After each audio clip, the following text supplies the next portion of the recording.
Hi, this is Ruth Theresa with One Inspiring Woman, and today we're talking about your birthstones according to your planet you're called to.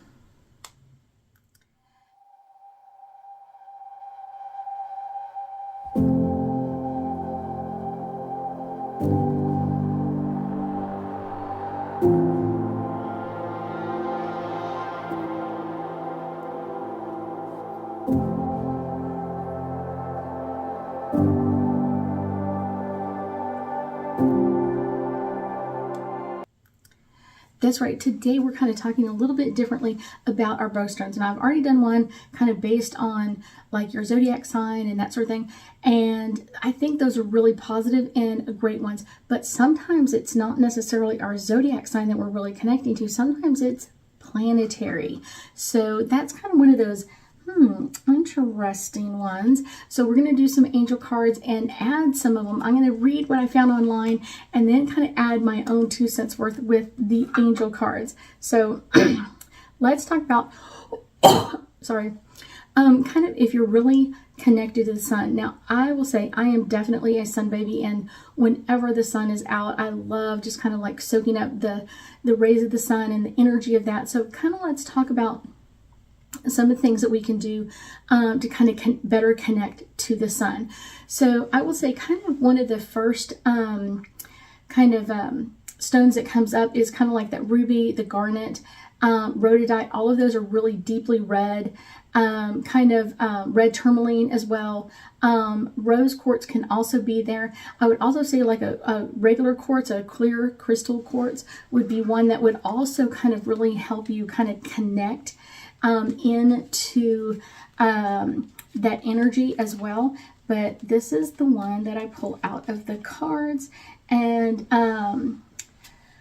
this is Aphrodite, and this is all about increasing your support. And a lot of times this is really important because a lot of times when we're connecting to the sun, we really are connecting to our source of light and power and energy. And it can bring up a lot more energy as well and really kind of bring in some amazing energy signs for us as far as kind of where do we want to go with this and what's coming up next for us. The next card I pulled to kind of help us connect to the sun is the diamond. And I really think this is kind of like our self-worth. A lot of times when people don't have a very strong sense of self-worth, all of us will kind of suffer with that. And I think that's kind of really the best part of this is connect into that sun energy, connecting into it over and over again, and connecting in because it is the source of light, but it's also the source of our universe. And when we connect into that, it can really amp up our self-worth, our value, our things that are going on within us. So that can be a really great one. So moon, or if you're really connected into the moon and really love like keeping track of like what sign it's in and what phase it's in and really connecting to that, these are a couple of stones that would really help you. Of course, moonstone would be amazing, but I would also say, like, I read several places like the pearl stone would be a really good one to kind of amplify that as well. And I really think it can be one that can really help us kind of doing it as we connect into the moon together. And I pulled these two together. I didn't realize they were together. This is the rose quartz, and I will say this one's about love life and that sort of thing. And a lot of times our moon is bringing up things and showing us things that we require releasing and letting go of as well. This one is kind of yellow jasper, and this is all about control issues. A lot of times people think, oh my gosh, if I'm not in control, no one else is in control. And a lot of times that really doesn't help us with what's coming around us. Kind of where do we get that source? Where do we get that really amazing energy with us? And I think that's a great way to kind of connect into our moon energy and letting go of the control and letting kind of just the emotions or the flow of our planet, kind of like thinking about the oceans, allowing that flow to come in and bring some great, amazing healing to us and maybe some new starts to things as well. Let's go into the planet Mars. I know. Let's go into Mars. The ones I found were a lot of carnelian and a lot of red jasper. But I would also say one of the ones that comes up for me is the ruby. And this is kind of blessing your heart. And kind of the best way to kind of connect into Mars energy is really about being in motion and being moving forward constantly. But this is blessing your heart. But I think a lot of times we forget that we're really blessed, and we kind of push that energy into kind of calming things down, or kind of like, I'm not really sure about this, kind of maybe calming things down a little bit too much. The next card I get to connect to Mars is the Azurite, and this is a deep emotional healing one. A lot of times when people feel aggressive, or they feel that things are not going their way, it's because they feel like their emotional energy isn't being met or supported.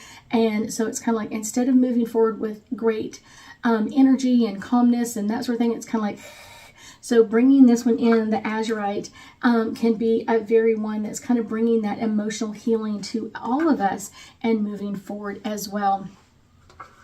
The next one I get is Mercury. Mercury is kind of a great energy in a planet. I will say that a lot of times it comes through with some amazing healing, but I will also say that kind of Mercury's energy, if you're really, really affected by Mercury going into retrograde and everything kind of goes around you, this is a great one to kind of connect into.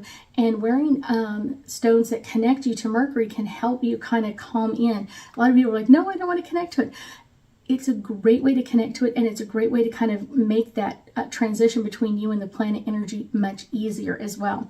So what I found online were kind of more emerald, peridot, green agate, and green tourmaline, and adventuring. And then one of them, a couple of them I found jade, and that kind of comes with our jade as well.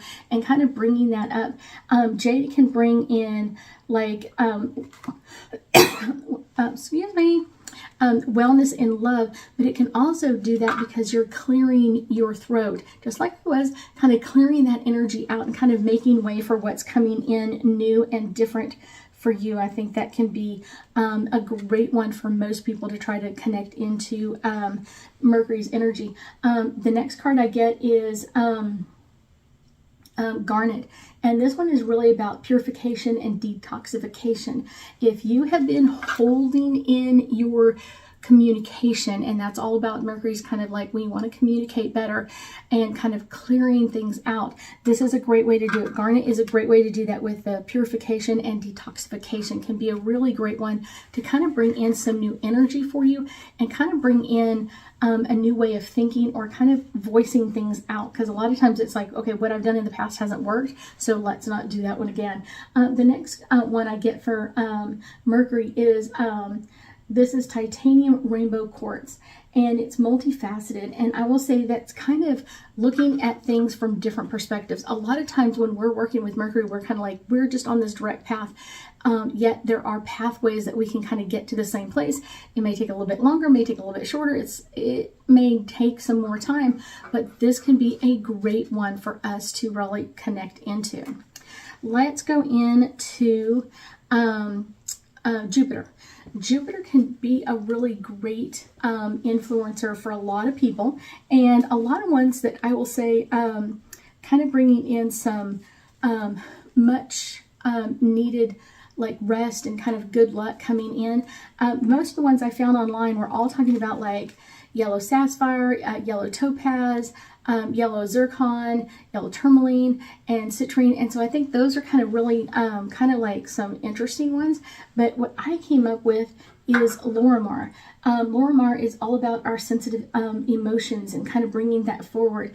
And a lot of times Jupiter's about expansion and growth. And a lot of times what we really need to kind of open up into is our own emotions.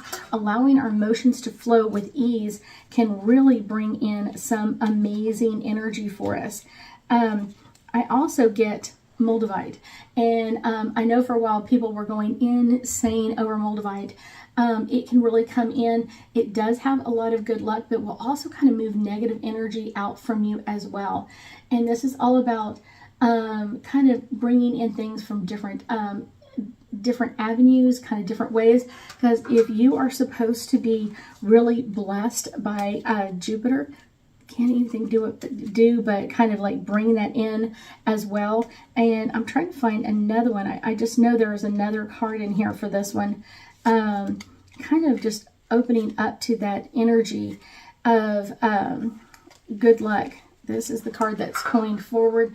Oh, this is turquoise. And so this is all about that spiritual path. But it's also, turquoise is a great one to like remove negative people or energy from in front of you. So that can be a great one as well. Kind of bringing in that light energy. Now, I couldn't find any other ones for other planets.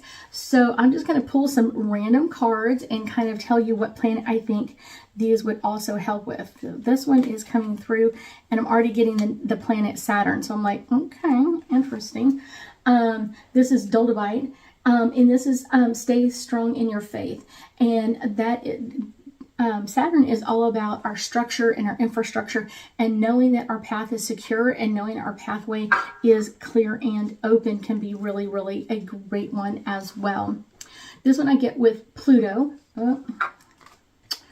And Pluto, this one is Peridot, and this is all about life lessons. Pluto is really about like kind of not letting things fester underneath. Pluto, the planet, is considered the lord of the underworld and kind of bringing up that negative energy.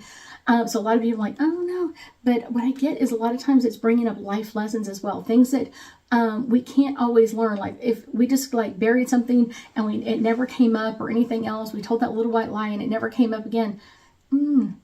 It's going to come up at some point. So kind of do it with a life lesson in impact in there, and kind of really, okay, this may not be really what I want to do, but this can be a great way to bring it up so I can work on it and heal it as well.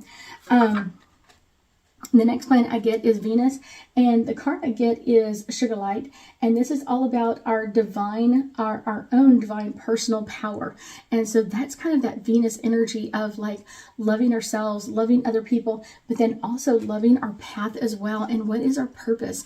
Loving that can kind of bring that into you much easier and much faster. This one I also get connected to Venus, and this is Angelite, and this is our spiritual community or our religious community. And this is kind of looking at people with love. So many times if people don't match our energy, a lot of times they're like, oh, their energy is negative or anything like that. But really that judgment isn't required. It's just allowing it to come in, allowing that positive energy to flow around us and kind of flow into what we want to bring into our lives. What is it that we want to bring in? And a lot of times our community are kind of like looking for other people that are like-minded, looking for other people. I know that's one of the things that I love about teaching classes is watching those connections of like, oh my gosh, you have the same ability I do. How do you do this? How do you do that? And finding that community where you come in and like, wow, this is where I belong. This is what I need to be doing. So that can be really fun. I thank you so much for joining me today, and I know that we'll be talking again soon.